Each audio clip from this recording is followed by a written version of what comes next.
शांति। सुनते हैं आज 8 जून 72 के अव्यक्त बाप दादा के मधुर महावाक्य। आज की अव्यक्त वाणी की टाइटल है संपूर्ण स्टेज की परख। आज प्यारे बाप दादा ने मुरली में सुनाया, निंदा सुनते हुए, अपनी निंदा सुनते हुए कैसा अनुभव करना है। और फिर बाप दादा ने बताया कौन कौन सी दो बातें हैं जिनमें बैलेंस बहुत जरूरी है। और तीसरा बाबा ने कहा धर्मात्मा इस शब्द की क्या परिभाषा है। और बाबा ने कहा बुद्धि की हलचल कब मचती और कैसे समाप्त करें। तो आओ सुनते हैं बाप दादा के 8 जून 1972 के अव्यक्त महावाक्य। संपूर्ण स्टेज की परख। अपने को विघ्न विनाशक समझते हो। कोई भी प्रकार का विघ्न सामने आवे तो सामना करने की शक्ति अपने में अनुभव करते हो। अर्थात पुराने पुरुषार्थ से अपने आप को बाप दादा के व अपनी संपूर्ण स्थिति के समीप जाते अनुभव करते हो। व वहाँ का वहाँ ही रुकने वाले अपने को अनुभव करते हो। निंदा स्तुति, जय पराजय और दुख सुख सभी में समानता रहे, इसको कहा जाता है संपूर्णता की स्टेज। दुख में भी सूरत व मस्तक पर दुख की लहर की बजाय सुख व हर्ष की लहर दिखाई दे। अब ये है बहुत ऊंची अवस्था। निंदा सुनते हुए बड़े ध्यान से सुनना, बहुत ही जीवन भर काम में आने वाले महावाक्य है ये। निंदा सुनते हुए भी ऐसे ही अनुभव हो कि निंदा नहीं, संपूर्ण स्थिति को परिपक्व करने के लिए ये महिमा योग्य शब्द है। वाह बाबा, कमाल कर दिया। ऐसी समानता रहे, निंदा नहीं, ये संपूर्ण स्थिति को प्राप्त करने का एक माइलस्टोन महिमा योग्य शब्द है। इसको ही बाप दादा के समीपता की स्थिति कह सकते हैं। दिल के हृदय पे नोट कर लें वो। जरा भी अंतर ना आवे, ना दृष्टि में ना वृत्ति में। यह दुश्मन है व गाली देने वाला है, वह महिमा करने वाला है, यह वृत्ति ना रहे। शुभ चिंतक आत्मा की वृत्ति व कल्याणकारी दृष्टि रहे। दोनों प्रति एक समान, इसको कहा जाता है समानता। इसको समानता बाबा ने कहा, दोनों में एक समान। जैसे वह नट होते हैं ना, उनकी विशेषता क्या होती है? बैलेंस की। बात साधारण होती है लेकिन कमाल बैलेंस की होती है। नट नटी का खेल दिखाते हैं ना, रस्सी पे कितना बैलेंस करके चलते हैं। खेल देखा है ना नट का, यहां भी कमाल बैलेंस ठीक रखने की है। बैलेंस ठीक नहीं रखते हो, महिमा सुनते हो तो और ही नशा चढ़ जाता है, गलानी से घृणा आ जाती है। वास्तव में ना महिमा का नशा ना ग्लानि से घृणा आनी चाहिए, दोनों में बैलेंस ठीक रहे। कई ऐसी दो बातें होती हैं। अब सुनिए, बाबा आज दो बातें सुनाएगा बहुत सारी, जिनमें हमें बैलेंस रखने की जरूरत है। कई ऐसी दो बातें होती हैं, न्यारा और प्यारा। शरीर से न्यारा भी रहो लेकिन प्यारा भी रहो सबका। महिमा और गलानी, ये भी दो चीजें, न्यारा प्यारा भी दो चीजें। तुम्हारी प्रवृत्ति मार्ग है ना, आत्मा और शरीर भी दो हैं, बाप और दादा भी दो हैं। दोनों के कर्तव्य से विश्व परिवर्तन होता है। परिवर्तन दो का चाहिए, उसी से विश्व परिवर्तन होता है। वह कमी आ जाती है जो स्वयं भी वर्णन करते हो। स्नेह के समय शक्ति मर्ज हो जाती है, शक्ति के समय स्नेह मर्ज हो जाता है, तो बैलेंस ठीक नहीं रहा ना। दोनों का बैलेंस ठीक रहे, इसको कहा जाता है कमाल। ऐसा नहीं स्नेह के टाइम शक्ति मर्ज हो जाए, शक्ति के टाइम स्नेह मर्ज हो जाए, दोनों का बैलेंस हो, यही कमाल कहलाएंगे। एक समय एक जोर है, दूसरे समय पर दूसरा जोर है, तो भी दूसरी बात, लेकिन एक ही समय पर दोनों बैलेंस ठीक रहे, इसको कहा जाता है संपूर्ण। एक मर्ज हो दूसरा इमर्ज हो तो प्रभाव एक का पड़ता है, दो का नहीं पड़ेगा। शक्तियों के चित्र में सदैव गुणों की समानता दिखाते हैं ना, स्नेही भी और शक्ति रूप भी। नैनों में सदैव दो गुणों की समानता दिखाते हैं, विशेष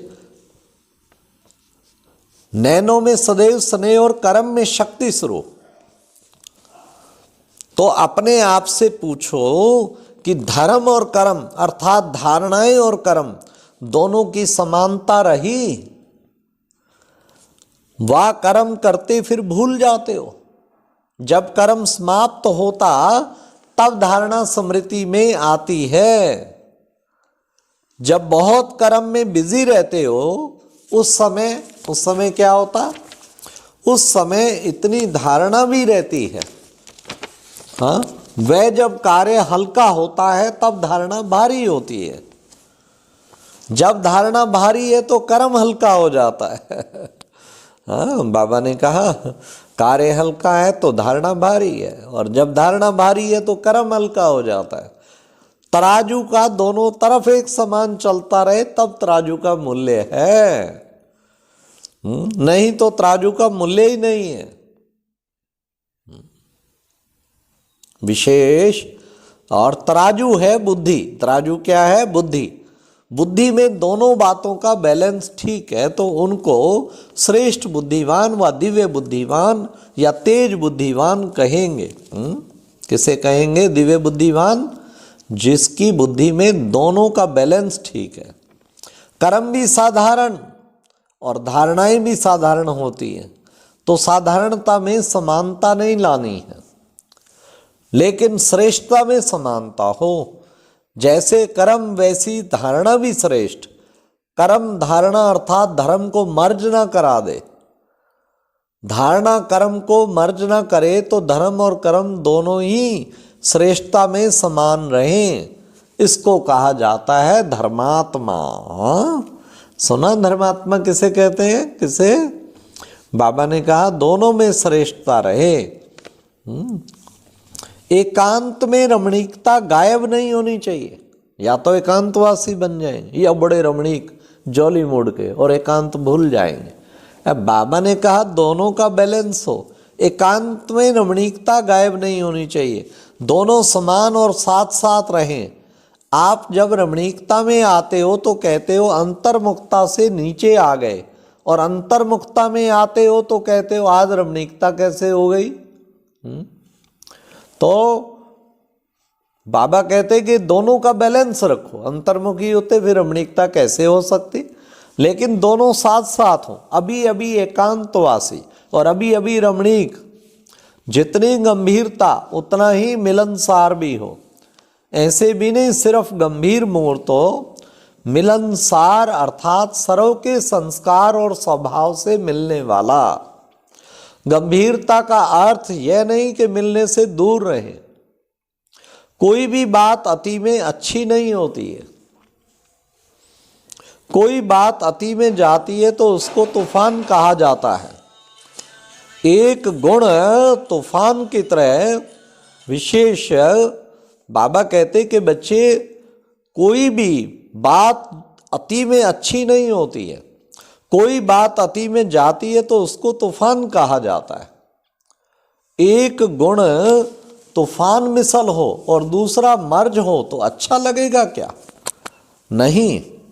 तो ऐसे अपने में पावरफुल धारणा करनी है, जैसे चाहो वहां अपने को टिका सको, ऐसे नहीं कि बुद्धि रूपी पांव टिक ना सके।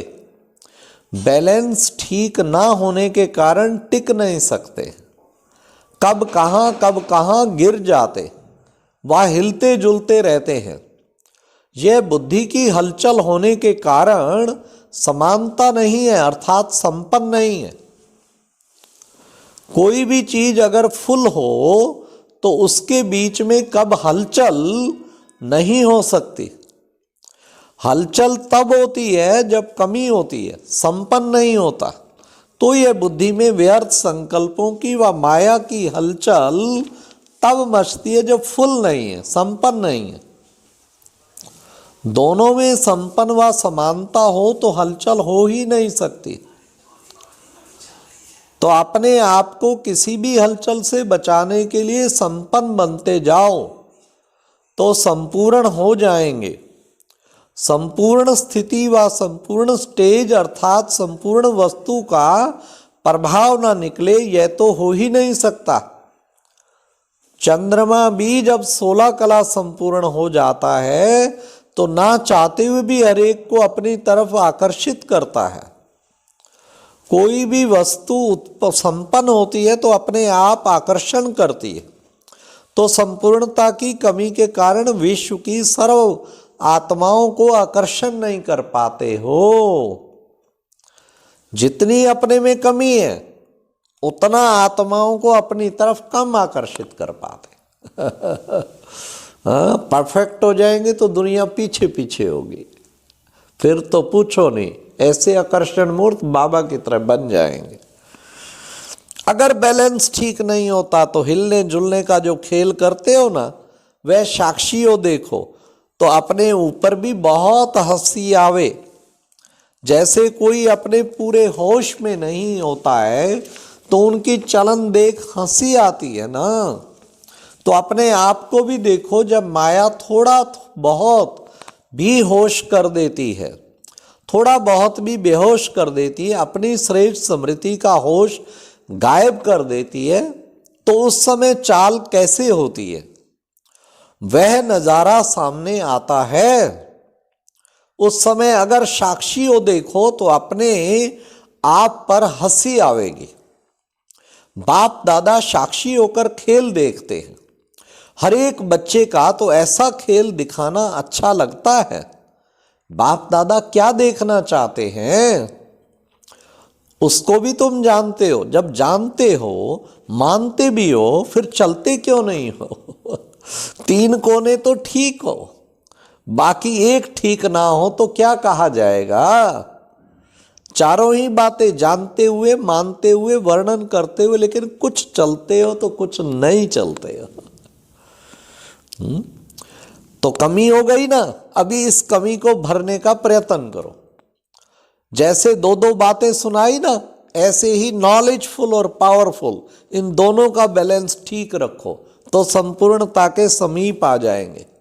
नॉलेजफुल तो बहुत बनते हो लेकिन पावरफुल कम बनते हो, तो बैलेंस ठीक नहीं रहता। हाँ, तो जिस चीज के वरदानी व महादानी हो वह पहले स्वयं में संपन्न होगी, तभी तो दूसरों को दे सकेंगे ना। ऐसे मास्टर नॉलेजफुल, ब्लीसफुल, इतना ही फिर केयरफुल श्रेष्ठ आत्माओं को नमस्ते।